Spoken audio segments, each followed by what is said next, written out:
But I like that have tried to evolve with the game as the game has evolved. And I think there's a lot of commentators, and I think there's a lot of baseball analysts that haven't. And they just refuse to see, it needs to be the old way. We need to go through the 5.5 hole and, everyone be like Tony Gwynn. And, it has changed. And what are your thoughts on the changes in baseball? You can't be happy about all of them. No, I'm definitely not. But, I've learned a long time ago, and when I was a player, I had, my dad just retired before I started. And, I had a grandfather that played in the big leagues for a lot of years that was very opinionated. And I loved my grandpa to death, and he was a big part of my life for a lot of years. But I remember coming out of Padre, and you probably heard me tell this story before. Whenever I was on the West Coast, Grandpa and Grandma were going to go to the game. So in San Diego, I got a lot of family here. So it was kind of like, I go to San Diego, I live 50 tickets, and I got to see every aunt and every cousin. And Gramps was always there, and he was the last one because he was my guy, and we had that relationship. But Gramps would always break down our generation. And he'd point out, and they'll remain unnamed, but he would point out current players in my generation and say, see that guy? When I played, that guy'd be in the Coast League, and he would talk about Bob Feller, and he would talk about Ted Williams, and there was no one that walked the face of the earth that could throw as hard as Bob Feller and hit like Ted Williams, because Bob Feller in 1946 threw harder than anybody currently pitching in the game. Sounds like your truck driver on Twitter. That's right. right. Like Bob Feller did. Bob Feller did. But you have respect for your elders, and Gramps at the time's in his 70s, and he loves his generation, and damn it, he's going to back it to the death. And he would say, yeah, Bob Feller. I'd say, Gramps, all due respect, but Randy Johnson's pretty good.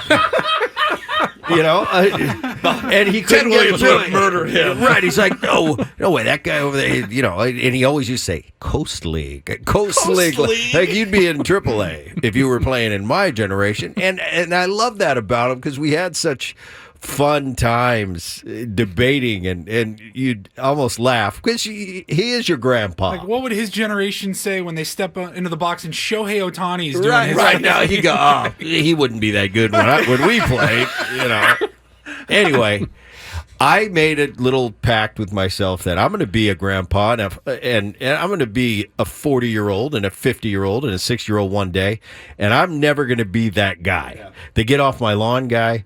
I think you're right. There's too many ex-players and great players that have that attitude of it's my way or the highway, and when we played, it was the best.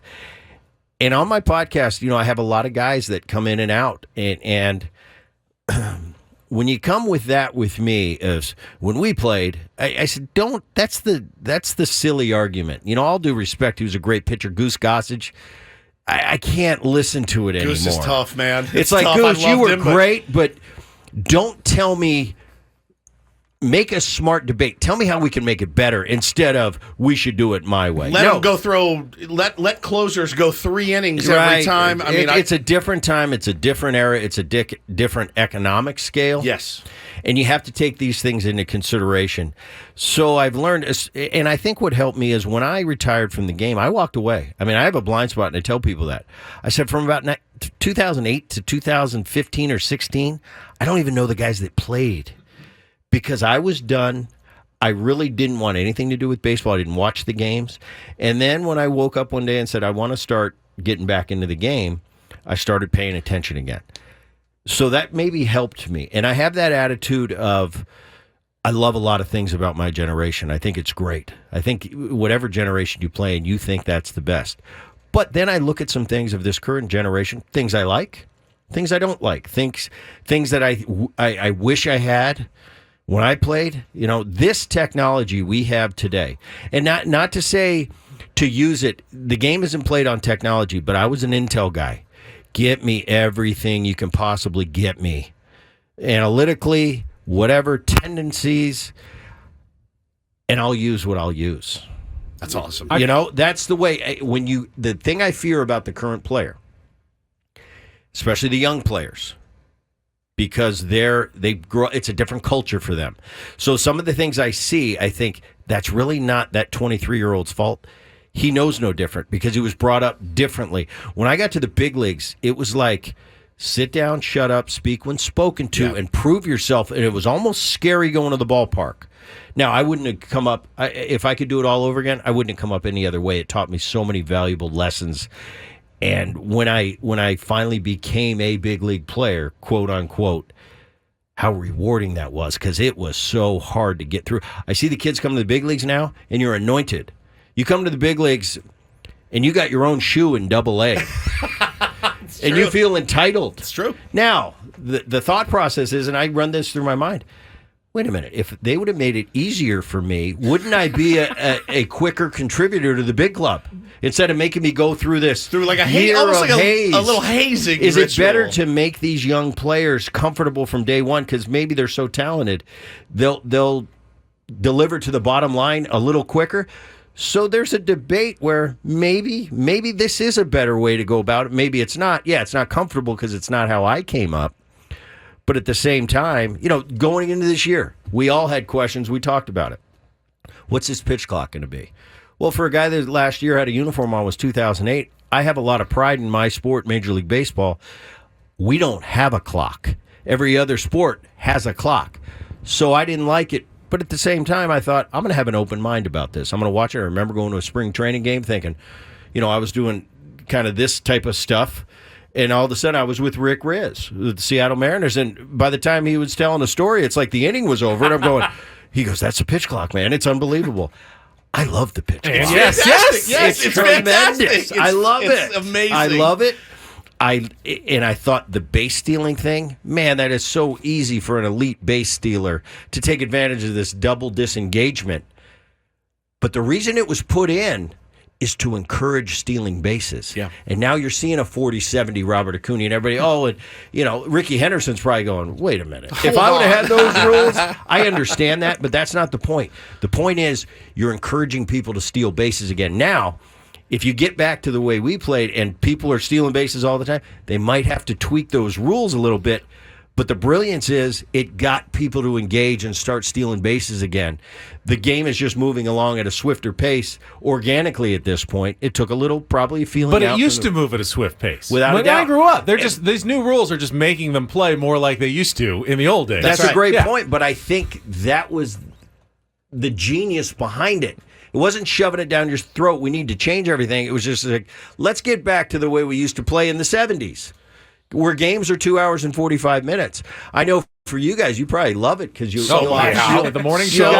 You've got to cover the game, and if you're having dinner with your family and you can DVR it, it's not a 4-hour DVR get through.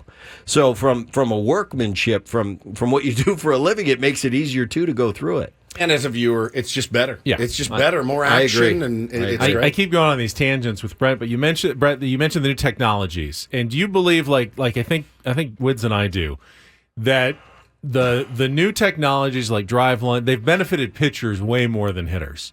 You have now, I think even in your day, you could count the number of 100-mile-an-hour pitches over the course of a season like on two hands. And now I think there were over 2,000 pitches thrown this year that went over 100 miles an hour over the course of the season. Pitchers are throwing harder and with more movement because they've learned more biomechanics that makes the spin and the movement more crazy. And the hitters, it's just harder and harder to keep up with what the pitchers are doing. Now, he's a hitter, Yeah. so he's not going to give a lot of credit to the pitchers. But Here's what I think. As much as the drive line for the pitchers, hitters have those tools too on the offensive side. And I laugh, and this is a debate I have with Aaron. He says it's harder to hit. And I said, Aaron, last I checked, it's the best players in the world, best pitchers on earth playing against the best hitters on earth. Why is it different? Why is it different than 1956 when it was the greatest pitchers on earth versus the greatest hitters? Now, the physicality was different. But this is how life moves on. This is it's just the best against the best. Why is it different? In the 100, yeah, I get it. Deaf guys are definitely throwing harder. Whether the numbers are the same guns we're using when I was playing, no. But from your standpoint, yes. In my day, if you weren't good, the guys that weren't good enough to be starters go into the bullpen. That's not the case all the time in today's game. Yeah. You're groomed in the minor leagues to be a bullpen guy. Sure. And there's monies that are put into the bullpen where you were an afterthought, like, hey, earn your way into the starting rotation. In the meantime, you can be the swing guy. You can be the guy that covers the 6th and 7th. Now, elite was, if you're a closer in the early 2000s, that was a paid job. But the 5th, 6th, 7th inning guys, no, that didn't exist. Now they're grooming guys to be bullpen guys, and you can make a lot of money doing it. So, yes, that is different. I don't think the actual pitchers, yes, a DeGrom, a Scherzer, a Verlander, a Kershaw, these are first ballot Hall of Fame guys. They're still great. They're still like Pedro and Randy and Maddox and Smoltz and Glavine. The greats are great. Greats are great. But I see more throwers these days. Nastier, better stuff, like you said, spin, velocity, sharper breaking balls. Nastier, but they're throwers. They're not pitchers.